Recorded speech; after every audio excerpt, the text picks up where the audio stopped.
Welcome to the PA Books Podcast. PA Books is a production of PCN, the Pennsylvania Cable Network. This program features interviews with authors of books on Pennsylvania people, history, sports, business, nature, and politics. We hope you enjoy this podcast.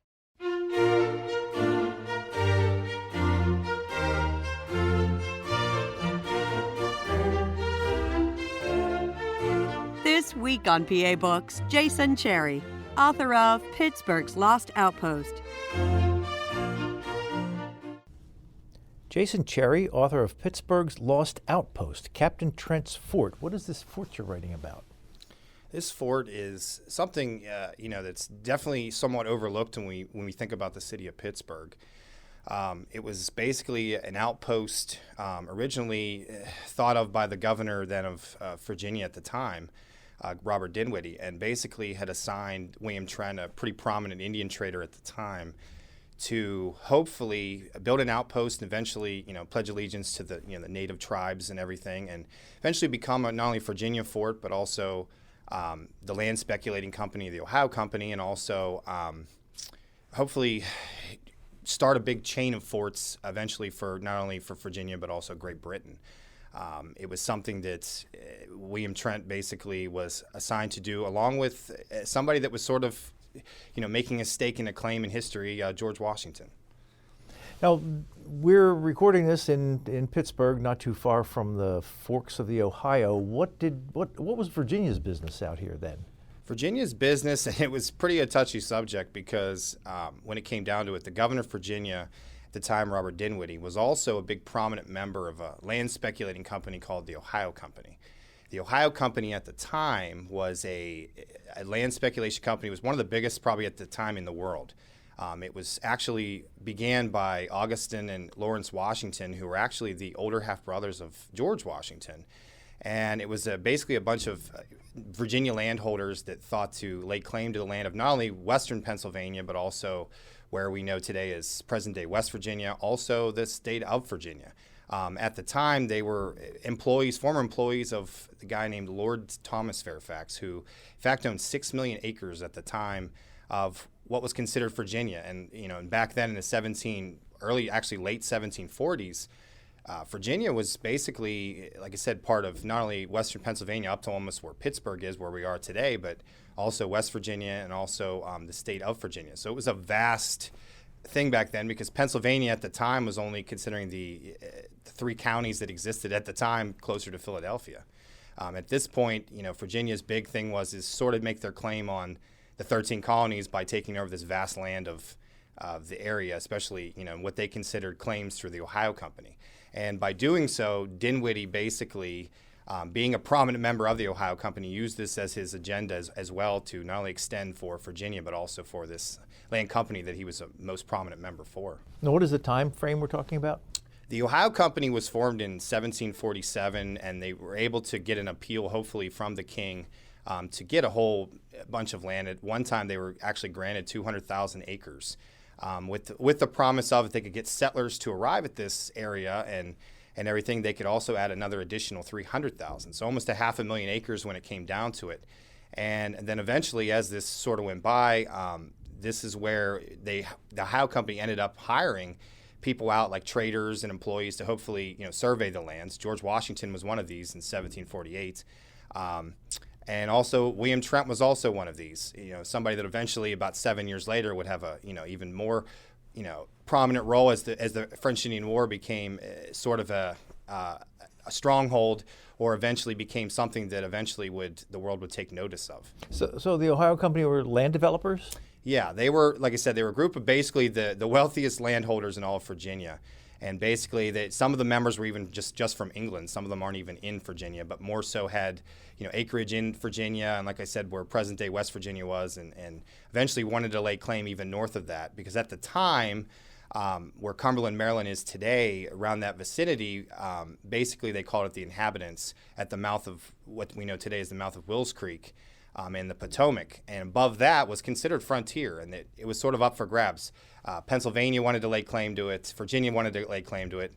even the French wanted to lay claim to it down south from Canada. And then in addition, you add the Indians who were already there, as presently living on it at the time, and sort of torn between what side should they choose if England and France decide to actually join into this claim. Was there some sort of official government relationship between the Ohio Company and for England or the government of Virginia? Yeah, a lot of the, like I said, a lot of the wealthy owners, especially in England, basically had a lot of, I guess you could say,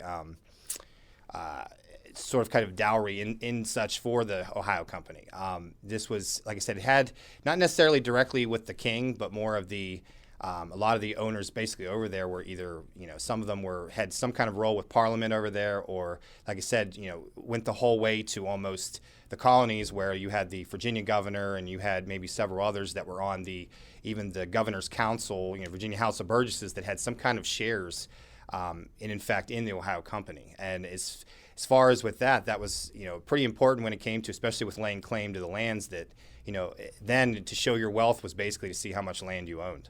So the idea of expanding into western Pennsylvania, what is now western Pennsylvania, wasn't necessarily expansion of empire, but build a commercial right. And it was, concern? I think it didn't become really an expansion of the empire. I mean, as much as the king wanted to make sure that this was an expansion of the empire, it was more so, I think it became more so when the French started taking notice of this as well. And then it became sort of a global sort of race for expansion to try to see who could claim what at this time, especially in the late 1740s, almost early 1750s. Well, around that era, if you had wandered around here, how many people were here? What were they doing?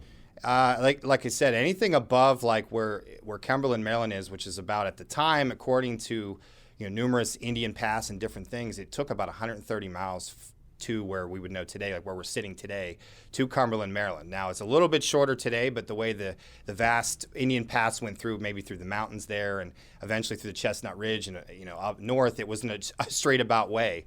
So as far as doing that, it was laying claim to that especially was nothing above that was nobody really wanted to venture as far. So when George Washington and Christopher Gist, his guide, decided to eventually, go north, the only people that had gone north at that time were either Indian traders or possibly, Indians themselves, and also just possibly even French traders. Settlers pretty much didn't go above that, what they called the inhabitants, because it was pretty much the last outpost, at least on this side.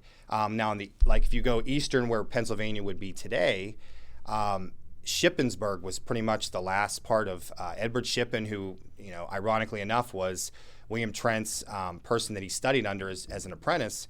Edward Shippen ran a frontier depot to all the fur traders in the western, as you call the western part of the Ohio country. And the last stoppage point was Shippensburg, is where his house lay and where also this frontier storehouse lay. So, in fact, anything west of that was considered frontier or the middle of the wilderness, and anything north of, like I said, present-day Cumberland, Maryland, was also that. So anything above that, there were a few settlers that tried to venture that, but they were without protection from, maybe the local militia or possibly just some kind of outpost. It was rough to try to venture there. So if somebody lived out here and they wanted to be a trader, what would they be trading? Well, most of the thing was basically furs. Furs was the big possession thing. Beaver was considered the wealthiest of the furs. There was numerous accounts they had in deerskin, and even specifically with the deerskin, they had, buckskin, the male deer, and then the doe skin as well. And you see beavers and fisher and all this stuff that was traded. And they also traded with supplies depending on, mainly because the Indians, this is what type of stuff they wanted. They were all, impressed with. Now, granted, the Indians could get a hold of this themselves, but they could also, money to them really wasn't as far as actual money that we know today, but more so of, what they could get in return. With guys like William Trent and George Crohan, it was, traders like this, and even Christopher Gist. This was a matter of the trade was basically, as far as with wealth, was the amount of furs and basically the allegiance to these Indians, because it meant everything, especially if you were traveling in an unknown area, that you would have done trade with these, say the numerous tribes that lived around the, Pittsburgh or the Forks of the Ohio. If you were doing trade with them, that, they would eventually would play a later role, especially they would find out when Trent tried to build, because what ended up being that if you had traded with us already, they didn't feel like they were just taking the land from the Indians. They were, oh, we've traded with these guys before. We know for a fact that, we can trust them. We've done numerous type of transactions with them. Who were the Indians around here?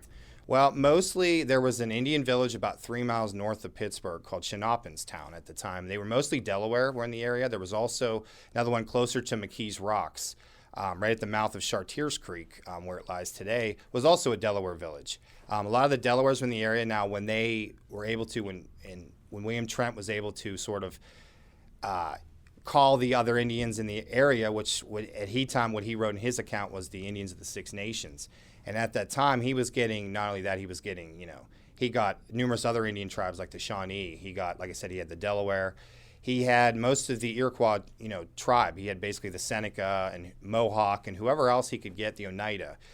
Numerous ones that he could get and sort of trust, and even offer to them, not only from himself, but also from what Governor Dinwiddie's message was that this fort that they would eventually would want to build, an outpost, would also be welcome to the Indians, especially the ones that lived in the area. So it didn't seem like they were trespassing. Where were the French at the time? The French at the time, especially, there were numerous French traders in what they called Logstown area. Logstown lied right on the Ohio River, about 18 miles here from Pittsburgh area. Logstown was basically where Economy or Ambridge, PA is today. There were some French traders there. I mean, mostly were from what they called the lower Ohio country, which was almost the state of Ohio that we know today, like western Ohio. But also mostly they were coming down eventually across Lake Erie there. At the start of basically Washington's journey there in the summer of, eventually the fall of 1753, but by the summer, even before Washington left, the French had already started to build. They started to build, 2 different forts and an outpost coming from Canada. Most of the French at the time, especially the soldiers and military, were coming from Canada. Did the French traders and the English traders get along? I mean, did they have much overlap, or was there kind of a line? Yes and no. I mean, it came to that, I think with certain things, there were some, interactions because there were numerous, Washington even writes in his journal, I think in the fall of 1753, that, coming across French traders that he saw at Logstown or eventually just maybe passed along the trail that were traveling the same way they were going to the south. Trent, as far as the, the building of the fort, most of the French at the time, especially when it came to there in the spring of 1754, the French, there were a lot more French traders, according to Trent and even Washington, that they were actually at Logstown and sort of eventually, because the French coming down, especially from Canada, they had built the 2 outposts. They built one, Fort Presque Isle, which is right where Presque Isle State Park is today. They built another one there at Fort LeBoeuf, right at LeBoeuf Creek, right in Waterford, Pennsylvania, and then eventually started building an outpost. They were able to take another trader that eventually would play a bigger role, especially with Trent's role at the Ohio here. Basically, named John Fraser, had a house built, and he was trading as early as 1741 at what would be the city of Franklin, Pennsylvania today, what they called Venango then. And Washington had stopped there, but when Washington had stopped there, Fraser had already been vacated, sort of that by the French. Actually, there was an account that Fraser was able to basically escape. He got warning from fellow traders that warned him the French were coming to evict him and were going to use force if necessary, and he was able to flee and eventually head south. John Fraser ended up eventually building at the mouth of Turtle Creek, right outside of where Kennywood Park is today, and eventually would settle there, a place that Trent would stop on the way, actually. And as the French built one there, they called it just Venango, and eventually would become Fort Machal in 1756. But eventually their goals, hopefully, was to build not only an outpost at Logstown, because the traders were already familiar with that area. And there were some at the time, by the time March 1754 rolled around, Logstown had some military there, some French soldiers that were sort of stationed there, sort of keeping an eye on the Ohio country, not realizing because their goal was hopefully to build one there, which would be then eventually their 4th outpost and then a 5th one, hopefully at the mouth of Beaver Creek, which was today what we know today as Rochester, Pennsylvania. Are there people who moved from Virginia to here to be farmers or just settlers? Yeah, I mean, at the time, in fact, they started early, especially with the promise of the Ohio Company saying that they wanted to settle, and they were offering so many lands. They were having 10 years of not paying rent. Basically, as they said, it was 10 years of rent-free land to these families. And in fact, when Trent and had sent out some soldiers eventually here to leave the area then of at the time, which would be the inhabitants, as they passed, they sort of ran past actually Gist and Washington coming back on their journey on January the 6th, because we know it because in George Washington's journal, he actually writes talking about seeing Trent's men heading hopefully to the forks of the Ohio, as he assumed. He wasn't sure their exact plan, but seeing these men and then saying, just behind them was a group of families coming out to settle, hopefully on Ohio Company land. Now, Christopher Gist, who was traveling with George Washington, actually had a plantation already built, what Washington referred to as Monongahela. It was always known as Gist Settlement, and that was a place supposedly that Ohio Company had set aside lands for families to start building on. And eventually they did. Those families that were supposedly following, Trent's men, north there towards that area, which would have been right outside of Uniontown there, basically wanted to settle there as well. And they eventually, as what it was found out, some of them had some kind of relation to, I believe one of them was actually even Christopher Gist's daughter and her husband were actually part of this group that was heading out to hopefully settle. Were there main trails or highways that everybody took to get from one place to another? I mean, the idea of George Washington just running into this group as he traveled through the wilderness seems odd. And as far as, being closer to, essentially, as he put it, as the inhabitants or the mouth of Wills Creek, the path, so there was only one path in, one path out. So at that point, it made sense that they would cross paths. Now, as they ventured north, sort of crossing essentially present-day Pennsylvania, as they got closer, what was known, eventually would be known a year later as the Great Meadows, or what was known then as the Great Meadows, that would have a, more pivotal role with George Washington. It divided off. One went to what they called the mouth of what we called Redstone Creek, which is now present-day Brownsville, Pennsylvania. And then the other one would go to the east a little bit up north, and it would actually follow it north as far as almost Shinoppinstown. You could eventually almost go what they called the Sewickley Path. It would go almost the whole way to almost Pittsburgh. Not essentially straight and narrow, but enough that it would get you there if you were trying to get there. Now, your book is called Captain Trent's Fort. So you referred to this Captain Trent a couple times, but who was he? William Trent it was funny because he was a very prominent Indian trader, especially early on. He grew up his whole family namesake was pretty much from the beginning. Trent's dad, Judge William Trent, or William Trent Sr., basically was the namesake for why they named Trenton, New Jersey. In fact, his house still resides today. William Trent's house that he built, it finally was finished there in summer of 1719, actually still lies there today. And in fact, this year is the 300th anniversary of it. And eventually, Trent would grow up a little bit there, and then eventually his father would move from Philadelphia there into this house. They would finally move permanently there in summer of 1721.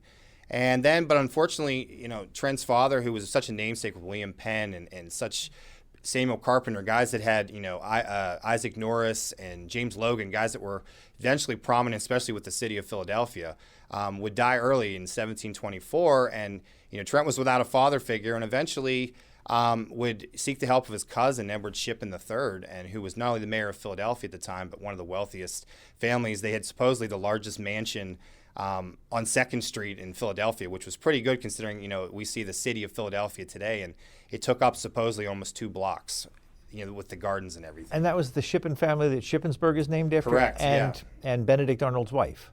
Yes, eventually Edward Shippen III, his granddaughter was actually, would be Peggy Shippen that we'd know, or Margaret Shippen we'd know today, yes. That name, you got a little bit more of a namesake later on in the Revolution, but Edward Shippen III, actual grandfather was Edward Shippen I, who in fact was sort of the namesake in Philadelphia, did not only trade with William Trent Sr., but also, like I said, William Penn. He's, notorious for, when we hear about the early 1700s, especially of Philadelphia, these names always come up. Like I said, William Trent Sr., Edward Shippen I, James Logan, all these guys were either mayors or some kind of prominent with the church and wealthy landowners. Trent was fortunate enough then, after, apprenticing under Edward Shippen III, that, learning the merchant trade especially, he studied for about 4 years, and then eventually got shipped out because at this point, Edward Shippen was trying to get into the fur trade. That was starting to get bigger, 1740s, right around the peak of when, Trent was finishing up his apprentice. So he got sent eventually to the Frontier Depot then in Shippensburg, handling all the accounts. Edward Shippen III was well educated. Like I said, he knew French, he knew Latin, and it's pretty obvious that he probably taught this to Trent as well, mainly because there's actually an account I was able to find researching through the Benjamin Franklin ledgers in Philadelphia that William Trent's mother, Mary, actually purchased a Latin book that was basically essentially for like a high schooler, you would say, called Clark's Introduction to Latin. And it was basically when you were sort of the tail end of your internship or apprenticeship, and you were starting to get into the actual world. And it was basically not only you've already learning to read possibly at this point and maybe writing and arithmetic, but adding even more so now you're versed not only in English but also in Latin. And this was something that was picked up, that it was only for that type of book was only for somebody of Trent's touch of age. She would have no use for it. So it was more of William Trent ended up doing that, and that was as early as 1738, and eventually would use it for his apprenticeship. You mention in your book that Trent earned a captain's commission when he commanded a company of 100 Pennsylvanians during King George's War from 1746 to 1747. What was King George's War? King George's War was sort of the precursor to the French and Indian. It was still sort of not a talked about war. It didn't last very long. It was only about 2 or 3 years, and it ended up starting about 1745. That was basically conflict between France and England. It was something sort of the precursor, sort of like the Revolutionary War between Britain, eventually for the War of 1812. I mean, it ended up being that the King George's War was eventually was more so New England than it was around this vicinity. Like I said, the king basically wanted to hopefully do an expedition to Canada was the initial thing. After there were skirmishes and battles, not only against the French, but also the Indians. There were New Englanders that actually took the fortress of Louisbourg the whole way up in Nova Scotia there in 1745. Eventually, as this grew, it became basically a race because of the trade. And what ended up happening was the conflict ended up being the king once and for all wanted to hopefully send an expedition to Canada, hopefully start, getting rid of this. The French were devastating eastern New York, Mohawk Valley, different stuff like that. So he wanted to form a company. So he sent, the governors of different colonies.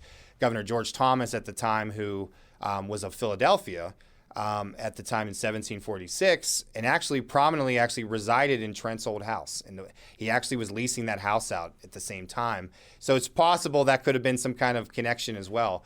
But what ended up happening was he wanted to, have captains and basically form 4 100-man companies, hopefully to send to an expedition in Canada. Trent was one of these gentlemen that sort of volunteered himself and put his name out there. Probably didn't hurt that, he had studied under Edward Shippen and numerous other prominent names that I'm sure that they were well aware of. And by doing so, they were able to, he was stationed in Philadelphia, recruited 100 men, and headed north, actually being stationed or winter quarters then.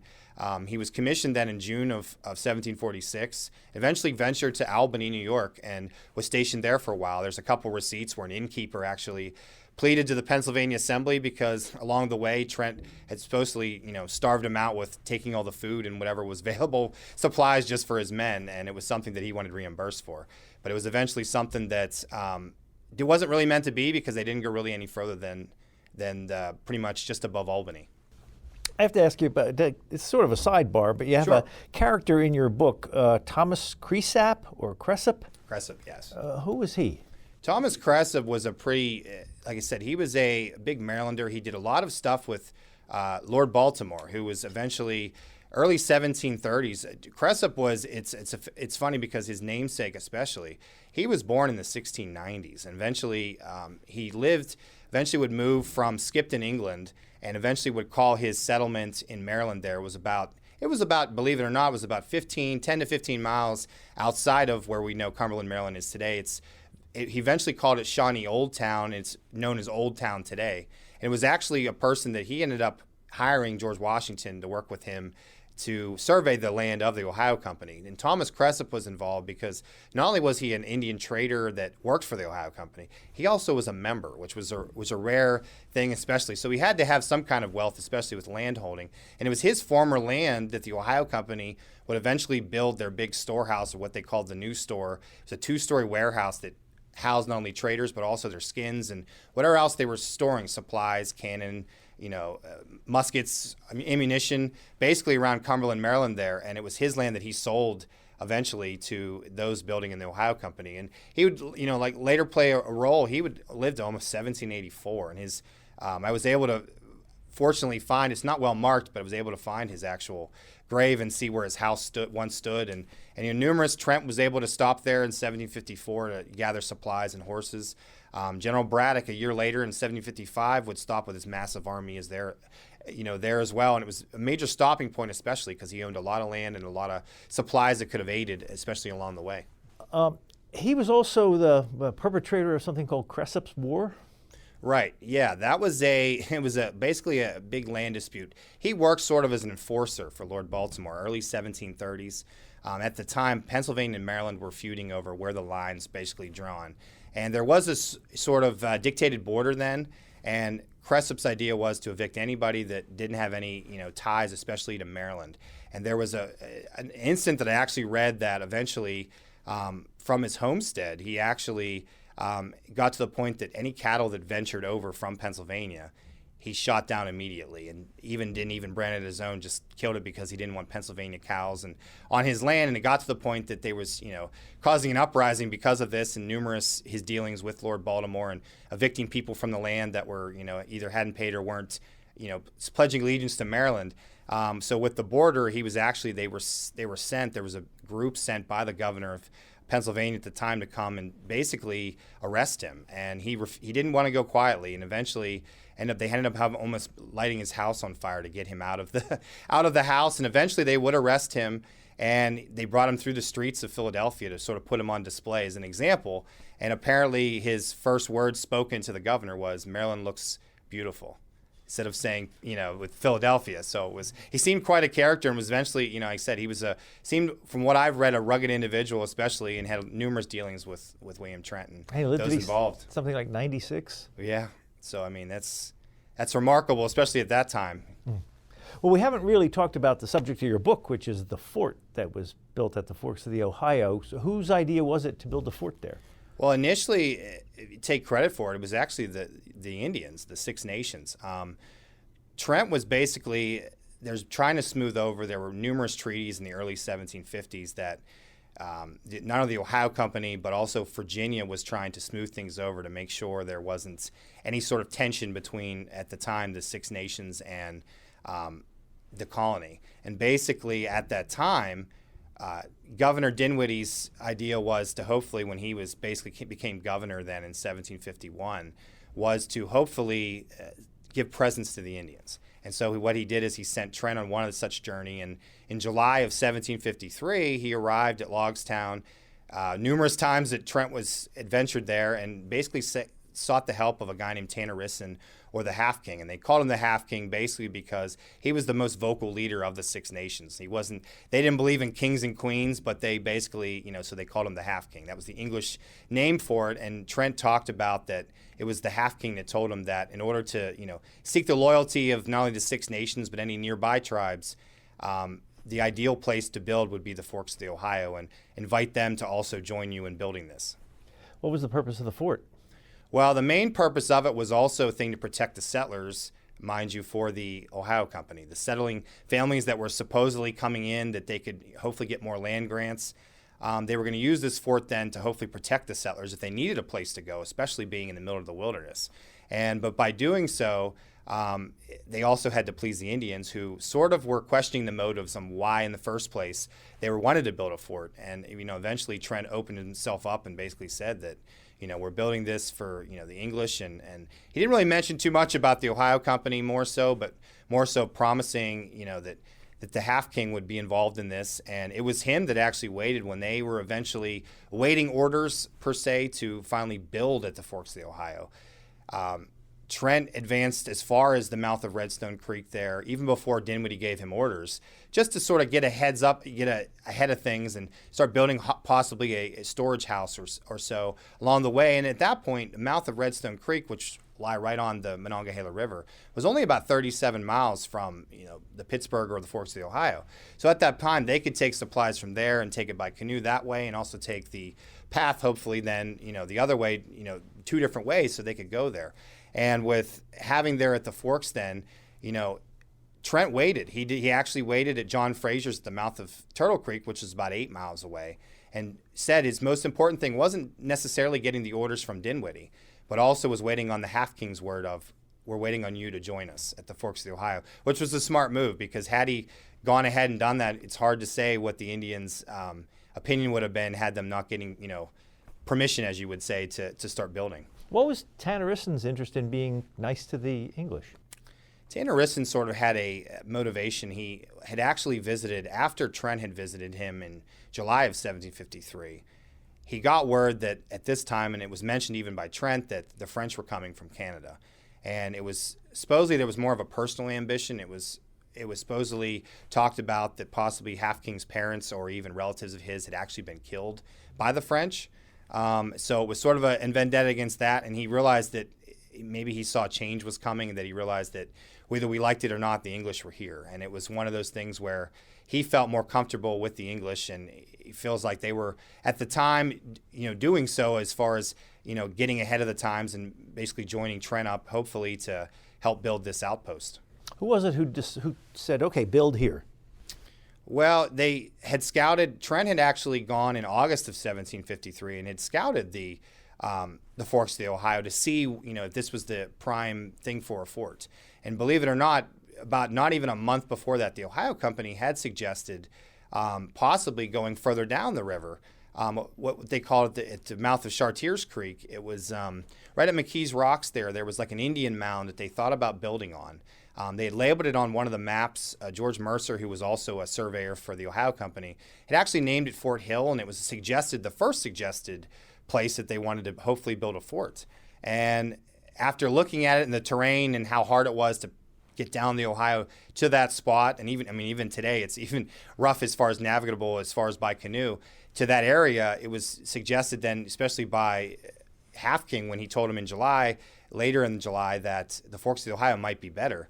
And then eventually when Trent viewed it then in August, he viewed the Forks and actually wrote to John Fraser at Turtle Creek and eventually to Governor Dinwiddie that this is where we should build. And in order to solidify this is when Dinwiddie decided, well, we need somebody to scout ahead and hopefully warn, now that we've heard the French are coming to the south, to warn them. And that's when George Washington became involved in October, the end of October, they're left to go north with Christopher Gist to hopefully, warn the French. And at the time, he also viewed the Forks of the Ohio that Trent had seen about 3 months earlier. And in fact, doing so also marveled at this would be as he put it, most suitable place for a fort. You say in your book that Governor Dinwiddie chose George Washington for this expedition up to the French because he was expendable. Right. He basically, it was funny because it was offered and it was considered, but nobody really volunteered for it. And it was, Washington sort of put his name out there because it was his, lifelong goal to hopefully, at least as a child, to hopefully join, get a king's commission. He eventually, when he was younger, his older half-brother Lawrence, who was also, like I said, was the founder of the Ohio Company, Lawrence was in the Royal Navy and had, hearing the stories of Lawrence, and as he wrote in his thing, he wanted to hopefully join, follow sort of in his older half-brother's footsteps. And his mother sort of forbid him. He was about 14 at the time and basically told him that he wasn't leaving and he'd have to stay here and at least could learn as a surveyor.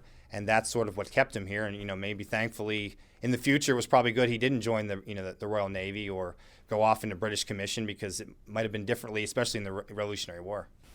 So if Trent wanted to build this fort, how did he rustle up a crew who was willing to go off and do that job? Well, it was funny because it was a catch to it. Eventually, of course, at least what it would come by later, Trent basically, and comparing to him and George Washington, were hired then to hopefully form companies of 100 from what they called the counties of Virginia, Augusta, and also Frederick County. Frederick County at the time was as far east as Winchester, Virginia, and went to almost above Cumberland, Maryland, where the Ohio Company actually had a store, was across the river in what we know today as Ridgely, West Virginia.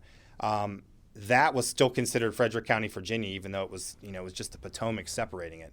And at this time, Trent basically put out, when he was eventually commissioned, he put out volunteers to hopefully build this storehouse for the Ohio Company. And at the time, he said the government, as far as the martial law was, that if you were a volunteer, not necessarily militia, if you were a volunteer, they were supposed to be paid 2 shillings a day for their work and labor, not necessarily as soldiers, but also as, helping, further the road and possibly then, like I said, build a storehouse and everything. Now, compare that to Washington, who was in Alexandria at the time, basically trying to recruit his company, and he's looking for soldiers. Soldiers were only paid 8 pence per day, and 8 pence was 3 times less than what Trent was offering. And at 2 shillings a day, it was almost an offer that a lot of traders especially wouldn't pass up as an extra, especially knowing the fact that they were venturing into the Ohio Company eventually, that they could possibly build supply houses. And some already did already, or some might have houses supposedly that they could build within this fort and trade with the Indians and have successful wealth hopefully down the road.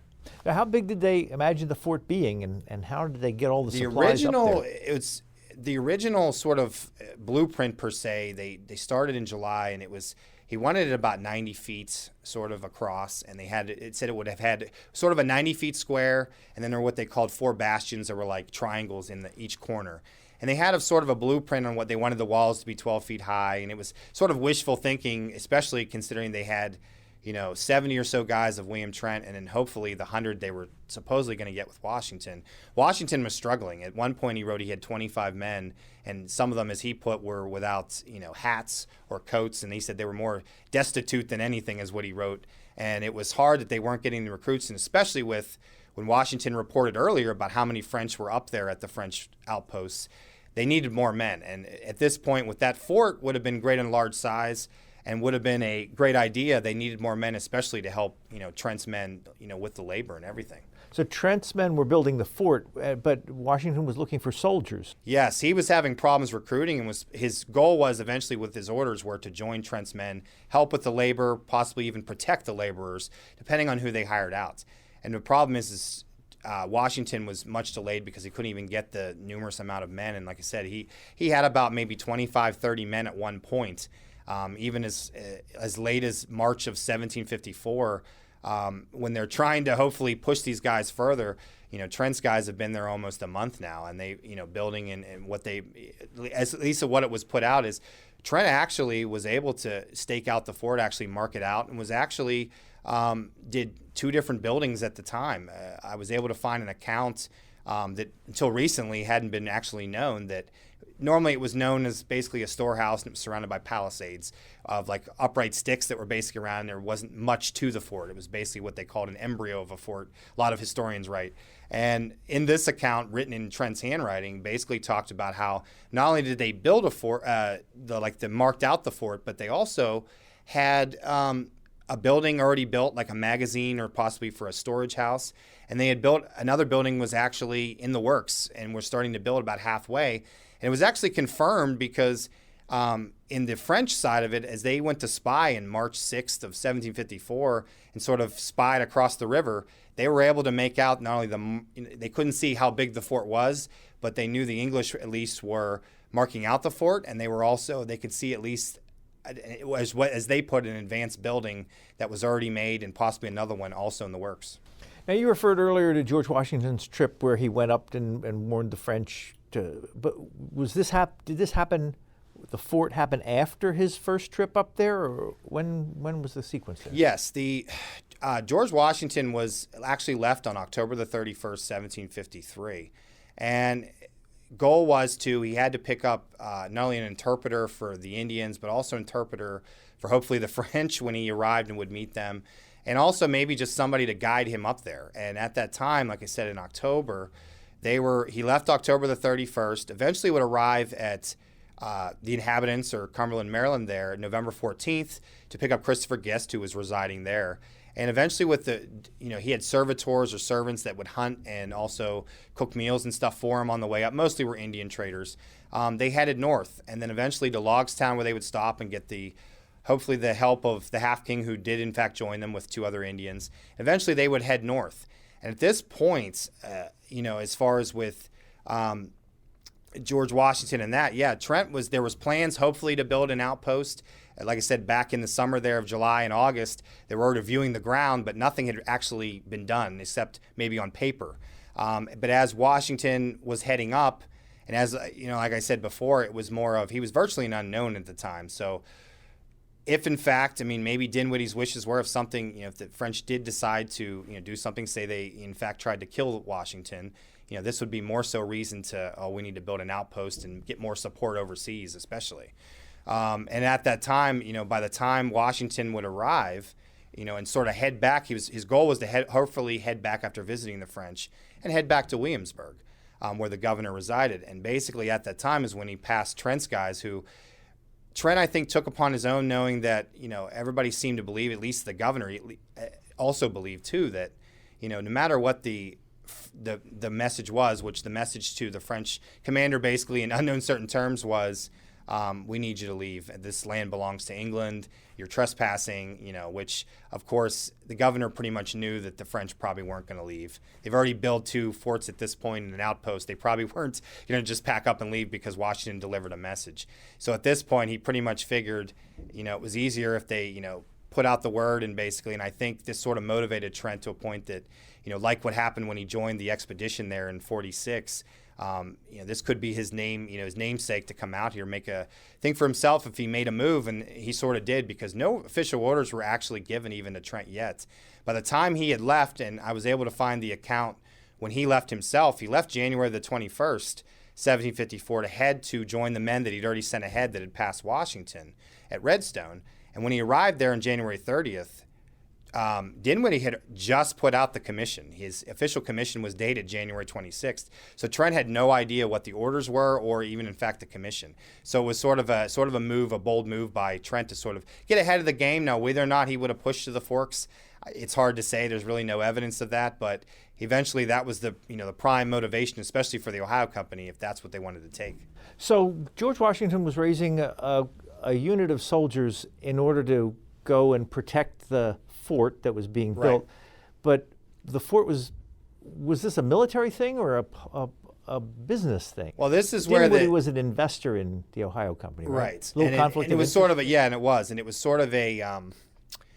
was sort of a controversy, because it came down to it, numerous conflicts, especially after when eventually Trent would eventually leave on March 17th, 1754, to hopefully get more supplies. With no word from Washington, he kept writing, as he kept saying in his notes and stuff, that he would write speedily, hopefully trying to reinforce Washington, who he thought was hopefully in Cumberland, Maryland at the time, and to hurry up and join him so they could have at least force, because they keep hearing rumors from the north that the French are coming, to the south with a large force. It's only a matter of time, especially with the spring hits and the rivers thaw and the creeks thaw, that these French would be coming down. So in order to hurry it up, he left on March 17th, hopefully to get more supplies, possibly even to recruit more men, as he put, and hopefully hurry up Washington, he could send him back off. Unfortunately, when he arrived back, and what he said, it took him 10 days, because at this point he had to go through Chestnut Ridge and mountains just over to get to Cumberland, Maryland. He said the snow was still in the mountains, and it took him about 10 days. When he arrived on March 27th, Washington was nowhere in sight, and he actually wrote to Washington hoping he was there in the vicinity. Washington was still 2 to 3 days out with whatever men he had, and eventually it left quite a predicament, because, as Trent would put later, eventually when Trent's men would be stuck there and the French would come down, they were left with only a few and far between men that were there. Ward basically listed it as being, there were about 33 effective men, maybe 33 guys with guns, and the rest maybe might have been just traders and such, that might have been just laborers that only had shovels. He didn't count them. As he said, there were 41 total men when they eventually, as you could say, surrendered to the French. So when this controversy came about of when Trent was sort of, oh, you abandoned your men and did all this, and he was trying to say that, well, unfortunately, we, this area, especially the Forks, we were trying to get more men, but Washington didn't join us. We only had so many. I had 70 men when we first started, but then had all these Indians as well. But as soon as the presents ran out that he gave to everybody, that the Indians sort of left and said, we took the bribes, and and the men sort of came and go. He didn't really keep them on a sort of a leash per se, and a lot of them stayed. And like I said, by the time Ward had to surrender to the French, they were down to 41. And the fact of the matter is, the controversy was what happened there. And Trent's basic is what he basically pleads. There was at least 2 or 3 accounts that he said he never had orders for the Virginia government. It was only the Ohio Company.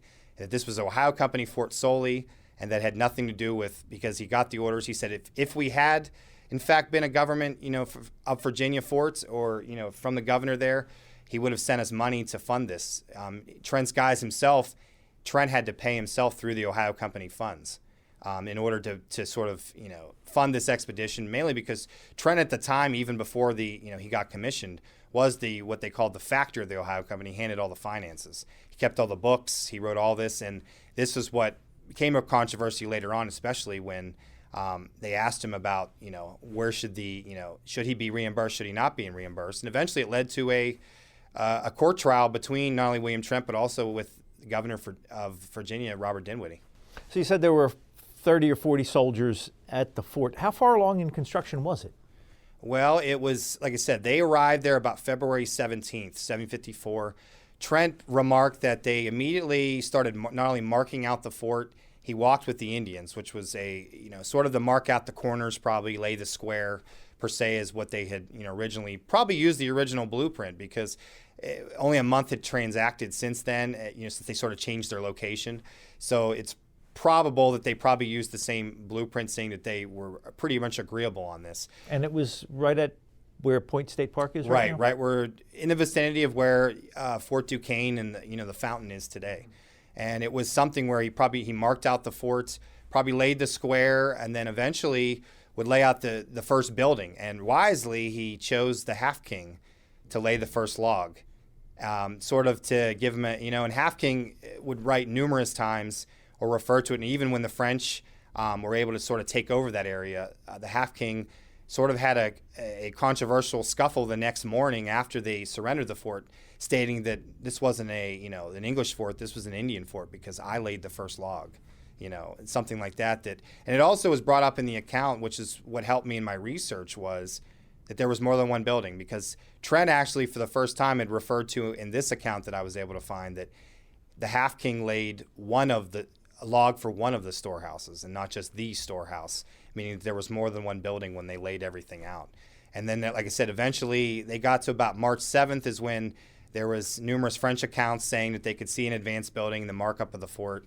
But as he would leave about 10 days later, they were able to at least put a line of defense, and what they called it, they laid, or what Trent would only put in his account, this later account I found, putting what he said, laying logs all around almost horizontally, like a horizontal wall, as a line of defense. Now, he claims he only did it with the Indians and instructed them before he left on how to do it. He didn't want to tell the men because he didn't want to put them in a spot where they would think that there was no hope, that the French were coming, we probably would have to fight, stuff like that. So by telling just the Indians, he basically, and possibly his ensign, Edward Ward, they were able to at least put a line of defense, and then eventually with word coming that the French were coming after Trent had left, they did eventually put up upright logs called palisades, eventually around the whole structure itself. How would they have gotten the word that the French were coming? I mean, who knew? There were traders supposedly from Logstown.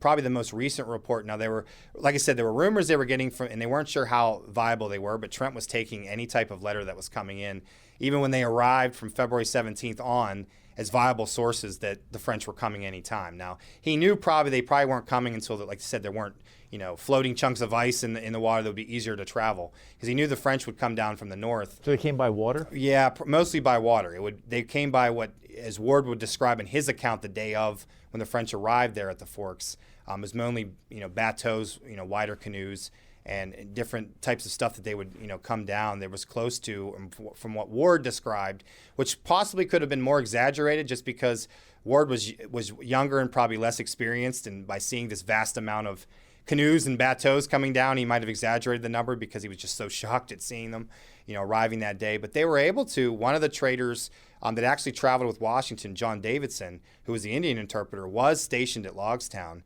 and had gotten the word that supposedly probably from the neighboring French traders that were residing there, that they would be about 4 days. And they were right, because about 4 days later, from when he got that note saying that the French were coming, Ward, prepared, and that next day, about 2:00 in the afternoon, the French did arrive on the 17th. How many French?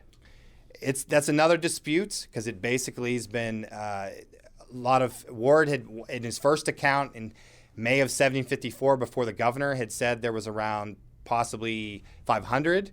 And then he gave a later account in June that was like 1,000, so he doubled that number.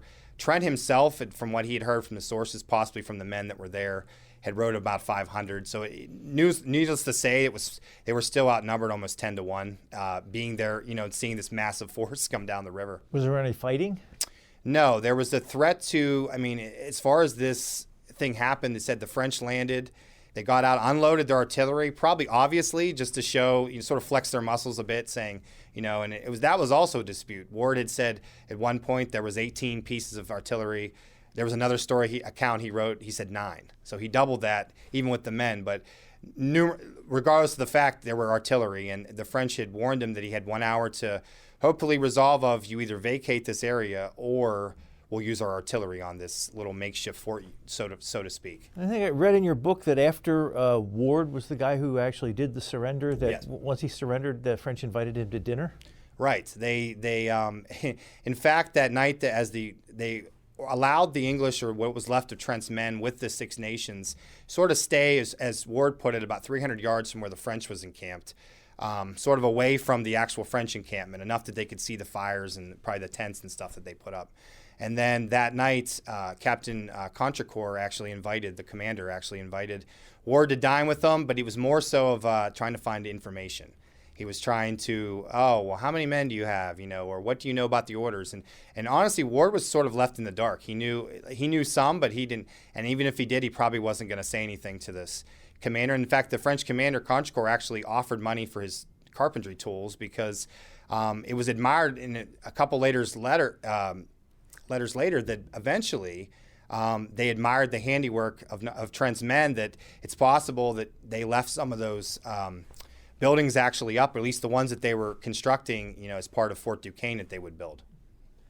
It says in your bio in this book that you are a French and Indian War interpreter. Yes. What's your interest in the French and Indian War? Well, I credit my parents for this, because when I was growing up, I was about 10 years old. My father was a big history buff, Civil War, French and Indian, any type of, historical type of era. And they had always been, had seen historical reenactors, people that had, dressed up living history.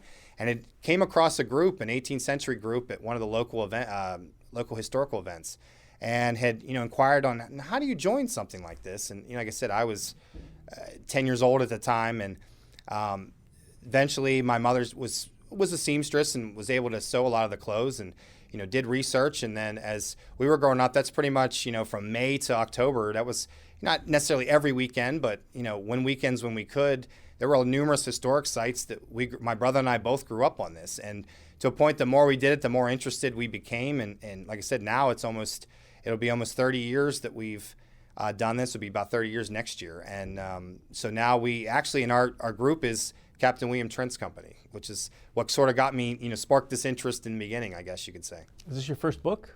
I've written fiction. I've done a lot of historical fiction, 18th century. This is the first nonfiction, and I was just proud of doing it, just because the fact of my big thing, especially with William Trent, and as we talk to people at these events and try to educate them on what happened at this day, that it, like we talked about earlier, it was such an event that sort of overlooked. It could have, had there been a battle, or had there been something, this might have, changed the tide, especially of what happened with the French-Indian War. But nonetheless, this event in itself was sort of, as you could say, the sparks to the French and Indian. It's sort of, as eventually would involve George Washington here a year later, when he, as Horace Walpole would say, set the world on fire. This was Trent's company building at the Forks, and basically the conflict meeting the French was sort of the sparks that started this.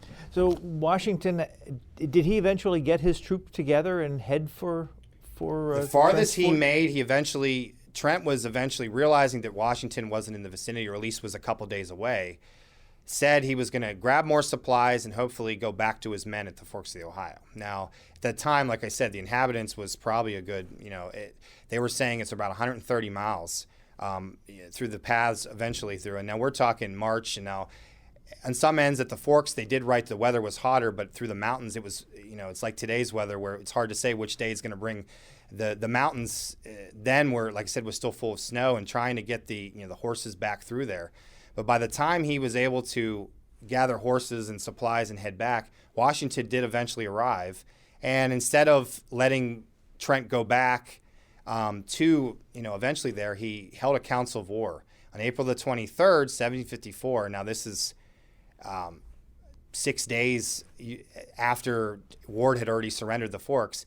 It was Washington arrived back at the Forks? At the inhabitants in Wills Creek. Which that was all the furthest north he was, Cumberland, Maryland. Okay.